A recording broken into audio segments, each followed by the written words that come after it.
घोडेश्वरमध्ये भाजपाचा धमाका. सचिन जाधव यांच्या संपर्क कार्यालयाचं उद्घाटन आणि अर्धनारीच्या सरपंचांसह कार्यकर्त्यांचा जाहीर पक्षप्रवेश. कुरुल गटात कमळ फुलणार. सचिन जाधवांच्या उपस्थितीत घोडेश्वरमध्ये भाजपचं शक्ती प्रदर्शन. आपण पाहत आहात तडका न्यूज मराठी. विकासासाठी भाजपची साथ. अर्धनारीचे सरपंच पांडुरंग पवार यांचा भाजपमध्ये प्रवेश.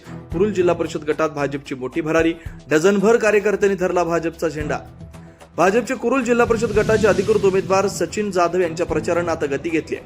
आज घोडेश्वर इथं त्यांच्या संपर्क कार्यालयाचं भव्य उद्घाटन मान्यवरांच्या उपस्थितीत संपन्न झालं. पक्षप्रवेशाचा धडाका. यावेळी अर्धनारीचे सरपंच पांडुरंग पवार यांच्यासह संतोष पवार, महादेव पवार, जीवन पवार, कैलास पवार, नवनाथ खुळे आणि अनेक कार्यकर्त्यांनी भाजपमध्ये जाहीर प्रवेश केला. या पक्षप्रवेशामुळे कुरुल गटात भाजपची ताकद मोठ्या प्रमाणावर वाढली असून विरोधकांचे धाबे दण आणले. उपस्थित मान्यवर या सोहळ्यासाठी जिल्हा सरचिटणीस विकास वाघमारे, तालुकाध्यक्ष रमेश माने, भाजप युवा मोर्चाचे माजी जिल्हाध्यक्ष सुदर्शन यादव, पंचायत समिती उमेदवार असलम चौधरी, हनुमंत कावळे, रफिक पटेल, सोमनाथ कसबे, अमर सरवळे, प्रमोद जाधव आणि लहू वाघमोडे यासह पदाधिकारी, ग्रामस्थ मोठ्या संख्येने उपस्थित होते.